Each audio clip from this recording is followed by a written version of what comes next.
360. This is Sandhya. Details చూద్దాం. వాణిజ్య పన్నుల శాఖ కుంభకోణంలో దర్యాప్తును సిఐడి ముమ్మరం చేసింది. 1400 కోట్ల రూపాయల స్కామ్ జరిగినట్లు సిఐడి అధికారులు గుర్తించారు. ఈ క్రమంలో మాజీ చీఫ్ సెక్రటరీ సోమేష్ కుమార్ కు తెలంగాణ సిఐడి పోలీసులు నోటీసులు జారీ చేశారు.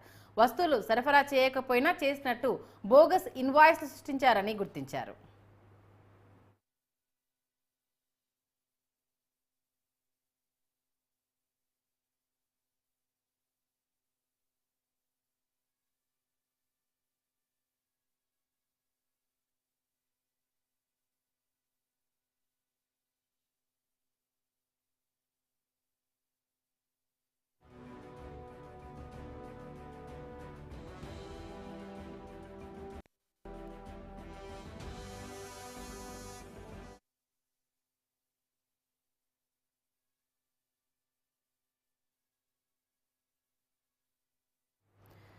మొత్తానికి మాజీ సీఎస్ సోమేష్ కుమార్ చుట్టూ ఉచ్చు బుగిస్తుందా అంటే అవుననే చెప్పాలి. 1400 కోట్ల కుంభకోణం జరిగినట్టుగా నకిలీ ఇన్వాయిస్ సృష్టించి ఈ సొమ్ము స్వాహా చేసినట్టుగా సిఐడి దర్యాప్తులో తేలింది. ఈ నేపథ్యంలో ఆయనకు నోటీసులు ఇచ్చేందుకు సమాయత్తమవుతున్నట్టుగా తెలుస్తోంది.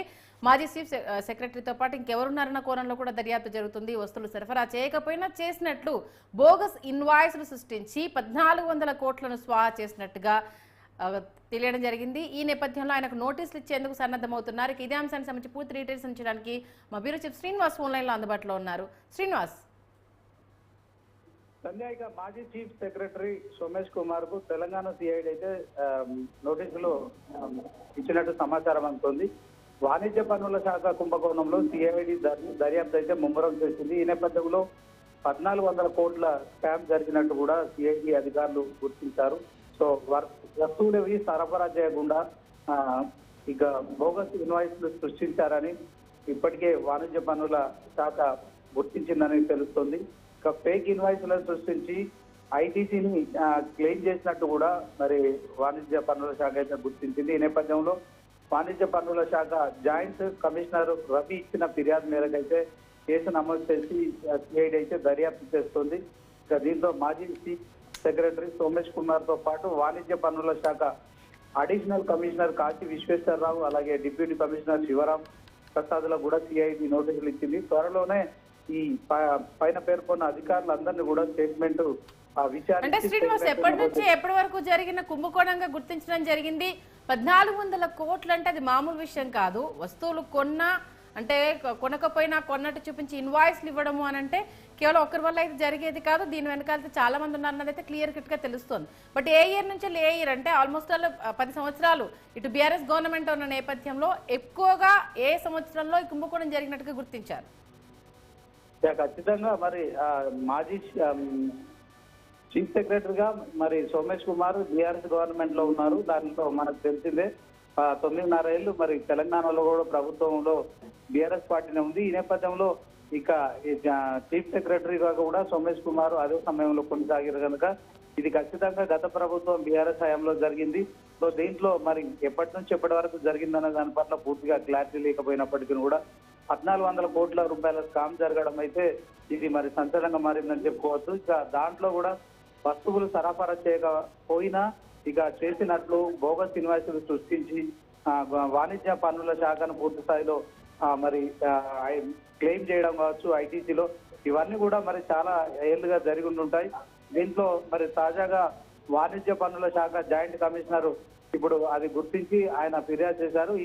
ఈ మేరకు ఇక మరి అప్పుడున్న చీఫ్ సెక్రటరీ కావచ్చు, తర్వాత అడిషనల్ కమిషనర్ కాశీ విశ్వేశ్వరరావు కావచ్చు, ఇక డిప్యూటీ కమిషనర్ శివరాం ప్రసాద్లకు కూడా సిఐడి నోటీసులు ఇచ్చింది. త్వరలోనే మరి ఈ అధికారులందరినీ కూడా విచారించే అవకాశం ఉంది. స్టేట్మెంట్ నమోదు చేసి దానిపైన కూడా విచారణ చేయనుంది సిఐడి. సంధ్య. ఓకే, మరి ఇప్పుడు సిఎస్ తో పాటు తీగలాగితే డొంక కదిలినట్టుగా మరికొంతమంది అధికారుల పేర్లు వస్తున్నాయని తెలుస్తున్నాయి. దీంట్లో అంటే ఇంకా ముఖ్య నాయకులు కూడా ఉన్నారు అన్న ఒక న్యూస్ కూడా వినిపిస్తుంది. దీనికి సంబంధించి అంటే జిహెచ్ఎంసీ తరహాలో అంటే ఇంకా ఎవరెవరు ఉండే అవకాశం ఉంది, దీనికి సంబంధించి ఇంకా నోటీసులు ఎవరెవరికి సర్వ్ చేస్తారని అనుకోవాలి? ఖచ్చితంగా మరి సిఐడి విచారణ నేపథ్యంలో విచారించిన తర్వాతనే ఇంకా దీంట్లో ఎవరి పాత్ర ఎంత ఉందనేది కూడా నిర్ధారించే అవకాశం ఉంది. సో ప్రాథమికంగా అయితే వీరికి ఆ శాఖలో జరిగిన ఏదైతే కుంభకోణం ఉందో దాంట్లో బాధ్యులుగా ఉన్న వారికి మాత్రమే ఇప్పుడు నోటీస్ ఇచ్చారు. ఇక మాజీ చీఫ్ సెక్రటరీ సోమేష్ కుమార్ ను కూడా నియమించింది. మరి గతంలో బీఆర్ఎస్ ప్రభుత్వం కనుక ఖచ్చితంగా వాణిజ్య పన్నుల శాఖ ఎవరి ఆధ్వర్యంలో నడుస్తుంది. తర్వాత దీని పట్ల మరి పొలిటికల్ ఇన్ఫ్లుయెన్స్ ఉందా లేకుంటే శాఖపరమైన ఇన్ఫ్లుయెన్స్ ఉందా అనేది మాత్రం తేలాల్సింది.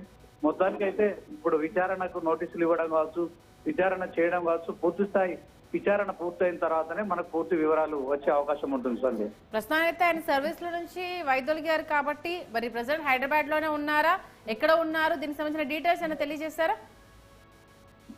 సోమేష్ కుమార్ ఇప్పుడు ఎక్కడ ఉన్నారు అనేది మనకు తెలియదు. ఎందుకంటే అతన్ని సిఎస్ గా పదవి విరమణ చేశారు. తర్వాత పదవి నుంచి కూడా మరి కాంగ్రెస్ ప్రభుత్వం రాజీనామా చేయాలని ఆదేశించిన నేపథ్యంలో అతను మరి బీహార్ కు చెందిన మరి అధికారి కనుక ఇప్పుడు బీహార్ లో ఉన్నారా, హైదరాబాద్ లో ఉన్నారా, ఇంకెక్కడ ఉన్నారో అనేది మాత్రం తెలియదు. సో ఎక్కడున్నప్పటికీ కూడా సిఐడి దర్యాప్తు కోసం అయితే విచారణకు రావాల్సి ఉంటుంది. రాని పక్షంలో కూడా మరింత తీవ్ర పరిణామాలు కూడా ఎదుర్కొనే పరిస్థితి ఉంటుంది. మరి 1400 కోట్ల స్కామ్ జరిగినట్లు కూడా మరి సిఐడి అధికారులు ఇప్పటికే గుర్తించారు.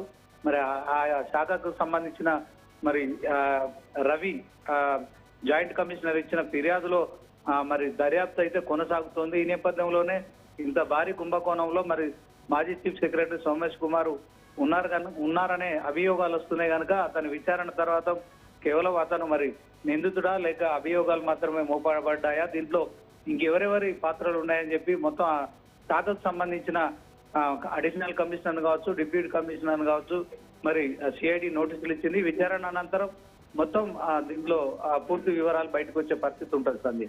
Okay, thank you Srinivas.